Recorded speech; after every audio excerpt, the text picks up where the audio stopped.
today we are actually going to do our very first If You Can Only Have 5 Bourbons video. Yep, I'm gonna do it.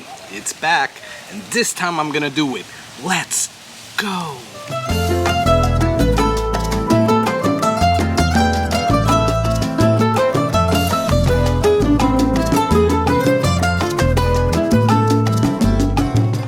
Hey, what's going on, guys? My name is Carlos. Thank you for checking out the video, checking me out here on the Whiskey Corner. I truly appreciate you stopping by, checking out the channel, and looking at this video, watching it. It really helps me out, but I'm gonna ask you for 2 things that will ultimately help as well. Please subscribe. Yep, that's one of the things that I'm gonna ask. But the second thing that I'm gonna ask is that you like this video. Both those things really help out the channel, help me out, so yeah, I would appreciate if you would do that. Now, if you're feeling generous, you could always comment, click the bell icon, and check out the Patreon in the description. But the only 2 favors that I ask is that you subscribe and like. That is out of the way. So if you don't know, which I don't know how you wouldn't know this, because if you're watching my videos, you probably watch everybody else's Whiskey Tube videos, but about a year ago, somebody put out a Reddit post that said you should only have 5 bourbons open at a time. And it was 5 categories: daily drinker, cheap, good mixer, Friday night pour, impress your guest bottle, and what was the last one? Oh yeah, special occasion. Right, so everybody did their take on it. Everybody and their mother and their grandmother did a take on it. You saw all the videos, and I probably watched all of them because I found it to be really interesting, because you really get a sense of people's tastes and palates and who you align with by this, right? I subscribed to a bunch of channels after seeing what their palate was like and how it matched up to mine. So I'm gonna do my take on it. I'm gonna throw my name in the hat this time around because it is back. A few people are already doing it. Tipsy Whiskey Shenanigans, Your Drinking Buddy, Dara the Average Drinker. A bunch of people are doing it. So decided to get on the bandwagon this time and join in on the fun. So I have my list here. Sorry if you hear some music in the background or wind. It's a windy day out here, but it's a really good day. It's not too hot, not too cold. It's actually perfect. It's just a little bit windy. So I decided to do this outside. But my neighbor looks like they're having a party. My neighbor across the lake is playing some music, so you might hear that in the background. So hey, hopefully this video comes out good, because I really don't want to reshoot it. Anyways, what I was drinking, and the first one that I'm about to go through on this video is my daily drinker, and that is Russell's Reserve 10. Guys, this is an amazing whiskey, bourbon, whatever you want to call it, at 35 bucks. I think I paid like 33 bucks for this. This is so good, and it's only up at this level because I just rebought it a few days ago. I normally go through this really quickly. Also, I normally buy the single barrel select, well, off and on. I go between this one and the single barrel select, but this is only 35 bucks. The other ones are like 55 and 65 bucks. If you want a cheap, good daily drinker at only 30 something bucks, this is the one for you. Wild turkey, so you know you're getting good bourbon. And well, let me refill my glass. But this is just amazing, and it's crazy that it's only 35 bucks because it is such a freaking good bourbon at that price. You know, I'm like wild turkey stuff, so cheers.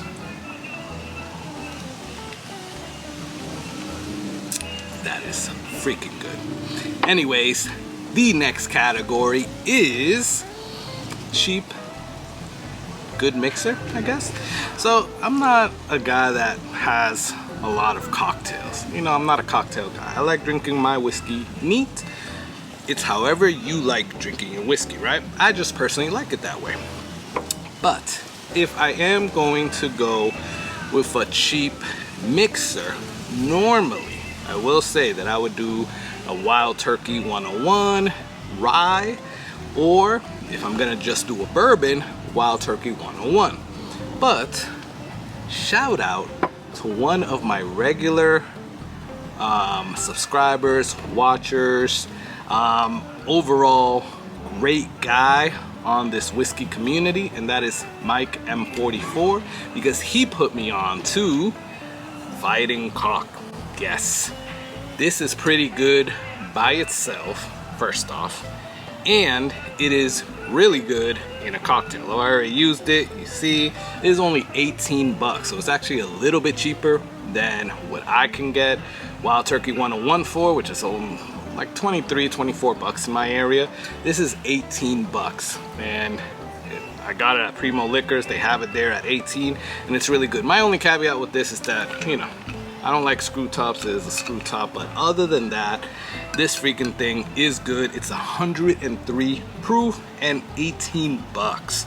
You can't mix that out. So thank you, Mike M44, for putting me onto this, because this is a really, really good bourbon and cheap bourbon to use for a mixer.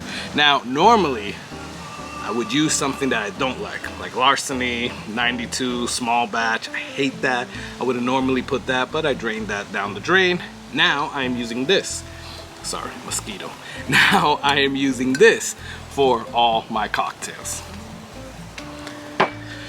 So my Impress Your Guest bottle is actually two. I picked two for this because one of them is a limited release that I would like to share with others, and it's extremely difficult to find if you weren't able to get it right from the beginning. Another one is a little bit difficult to find, although I do find it in my area every once in a while, and it's not a bad price. The first one that I'm gonna say is the one that's very difficult to find, but I just want to share with people because it is such a good bourbon. That is Jack Daniel's 10 year. So Jack Daniel's 10 is an amazing bottle. I'm a fan of Jack Daniel's other than their regular release, but that is part of the reason why I want to share this with people. When people come over to my house, they're not usually whiskey drinkers, right? So I gotta kind of put them on.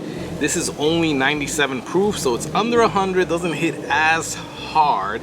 Not really a beginner bourbon, and it's something special because this is a limited release, obviously, but I want to show people that Jack Daniel's has great bourbon, or great whiskey if you want to call them non-bourbon, but great bourbon that's limited release, because everybody just knows the black label one that you usually mix with a Coke and stuff like that, but Jack Daniel's is so much more than that. So I actually want to share this with others because, you know, I was lucky to actually get this at the price that I got it for and actually have the ability to taste it. So quite honestly, I want to share that experience with others, especially those who would appreciate it when they come over my house. But yeah, that's not a bottle that everybody could find, and quite honestly, if you weren't able to get it at that time, you are not going to find it at a good price right now. So if you're on that boat, I would say that another one that I would pick, and another one if I didn't have that bottle that I would share with people, is Jose Magnus Murray Hill. Now, why is this here? First off, Jose Magnus is an amazing whiskey overall. Nancy the Nose Fraley did her thing with this, and I am very much trying to find a cigar blend or cigar whatever it's called, although yeah, so is everybody else, right? And I can't get it here, at least for a good price, unless I want to pay like over $700, which is crazy. But I'm good with my Murray Hill. So Murray Hill is it just looks good, quite honestly, and it is such a great tasting whiskey. So yes, it's at a little bit over 100 proof. I think it's like 103 proof. Yeah, 103 proof. So it's a little bit more than what this Jack Daniel's 10 is, but overall, it is such a good bourbon, and the bottle looks pretty cool as well. And Jose Magnus overall I think is a great bourbon whiskey, but this Murray Hill Club kind of takes it up a notch. So next category is Friday Night Pour. Now in another video you might see, or you might not see because I might put this out before that, I just recently purchased this one.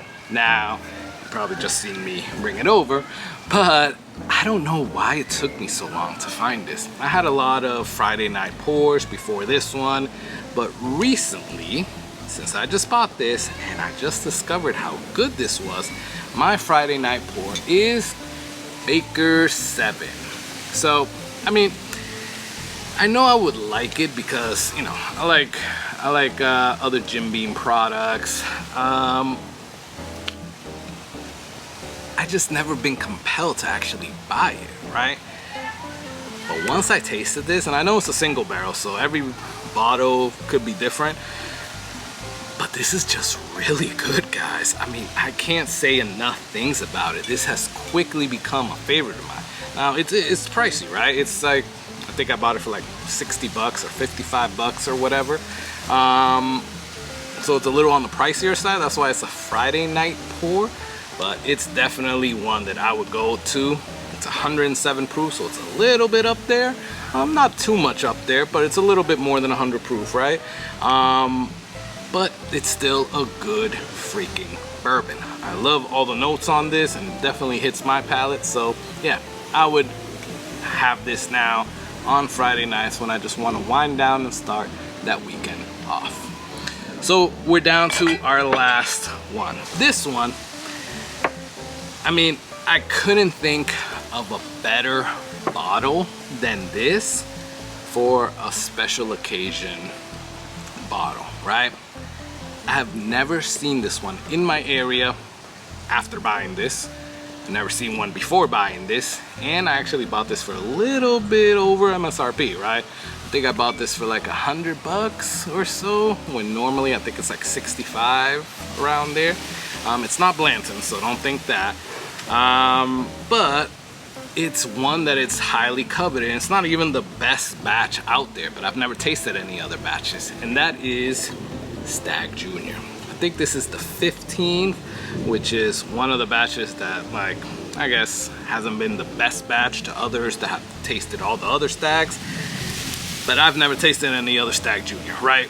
Only one that I've tasted is this one that I have, that I paid a lot more for, and I freaking love it. I bought this over a year ago. Look at where it's at. I babied the hell out of this bottle because, like I said, I've never been able to even see another bottle in my area, not even at a crazy price. I just never been able to see it, right?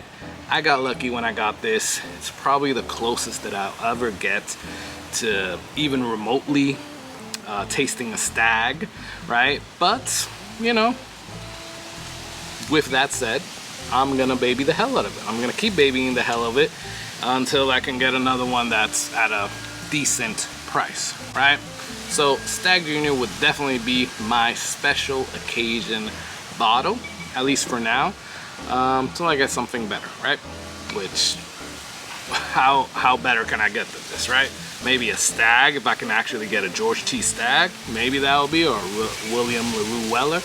But for right now, this is probably it. Anyways, guys, that is my list. Let me know what you guys think about it. Let me know what your list is, although you probably already shared it with other channels as well, but I would also like to see what others think about this list. And if you've already done it, you know, has your list changed from the last time you've done it? I know at least daily drinkers, Friday night pours, and maybe impress your guests might change. Maybe not so much the special occasion bottle, but at least those other three categories could change over time, right? So I could see why other people are doing this again. But let me know what you guys think. Let me know, comment below. Please like this video and subscribe. That will really help out the channel and myself. And I'm gonna keep enjoying this Russell's Reserve 10, and I want you to enjoy that whiskey. Cheers.